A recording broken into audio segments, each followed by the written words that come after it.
मित्राच्या मदतीने पतीनेच पत्नीचं अपहरण घडवून आणलेलं आहे। पत्नीच्या आईला मारहाण करत पत्नीचं अपहरण करण्यात आलेलं आहे।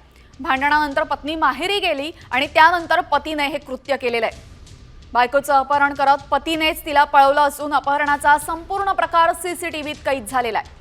मित्रांच्या मदतीने पतीनेच पत्नीचं अपहरण केलेलं आहे। वादातून ती माहेरी गेलेली होती आणि त्यानंतर पत्नीने मित्रांच्या सहाय्याने पत्नीचं अपहरण घडवून आणलेलं आहे। यासोबतच पत्नीच्या आईला म्हणजे स्वतःच्या सासूला त्यानं मारहाण सुद्धा केलेली आहे।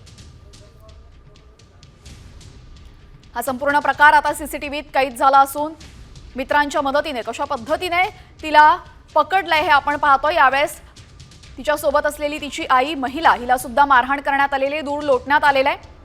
प्रेमविवाहानंतर माहेरी निघून आलेल्या पत्नीचं चक्क पतीनंच मित्राच्या मदतीने अपहरण केलेलं आहे। 19 वर्ष विवाहिता आईसोबत रस्त्याने चालत असताना पतीकडनं मित्रांच्या मदतीने हे अपहरण घडवून आणण्यात आलं।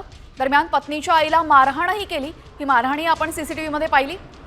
या संदर्भात अधिक माहितीसाठी आमचे प्रतिनिधी अभिजित सोनवणे आपल्यासोबत जोडले गेलेले आहेत। अभिजित, कॉमस्कोर नुसार आता isakal.com आहे देशातील नंबर 1 ची मराठी न्यूज वेबसाईट। प्रत्येक अपडेटसाठी isakal.com ला नक्की भेट द्या। या प्रकरणासंदर्भात गुन्हा दाखल झालेला आहे का? नाशिकच्या वावी पोलीस ठाण्यामध्ये आता या सगळ्या प्रकरणामध्ये गुन्हा दाखल करण्यात आलेला आहे आणि अपहरण करणाऱ्या पती विरोधामध्ये हा गुन्हा दाखल करण्यात आलेला आहे। पतीला अटक देखील करण्यात आलेली आहे।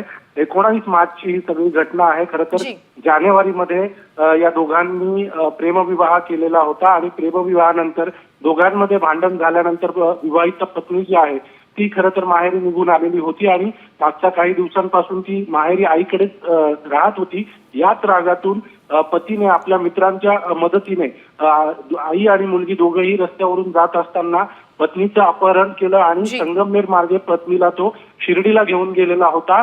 या घटनेनंतर पोलिसांनी तातडीने तपासाची चक्र फिरवली आणि शिर्डी बस स्थानकाच्या परिसरातून अपहरण केलेल्या पत्नीची सुटका केलेली आहे आणि पतीला अटक केलेली आहे आणि त्याच्या फरार साथीदारांचा सध्या पोलीस आता शोध घेत आहेत। जी, धन्यवाद अभिजित आपण दिलेल्या सविस्तर माहितीबद्दल। तर पतीनेच पत्नीचं अपहरण केलंय। भांडणानंतर पत्नी माहेरी गेली होती। प्रेमविवाह या दोघांचाही झालेला होता, मात्र त्यांच्यामध्ये वाद झाले आणि पत्नी माहेरी निघून गेली। त्यानंतर रस्त्याने चालत असताना आईसोबत ती चालत होती। मित्रांच्या मदतीने त्यानं एका गाडीमध्ये तिला बळजबरीने ठेवलं। यावेळेस तिची आई सुद्धा तिच्या सोबत होती, मात्र आईला मारहाण करण्यात आली आहे। या संदर्भात आता गुन्हा दाखल झालेला आहे। पतीला पोलिसांनी ताब्यात घेतलेला आणि अपहरण केलेल्या तरुणीला सोडवण्यात आलेलं आहे।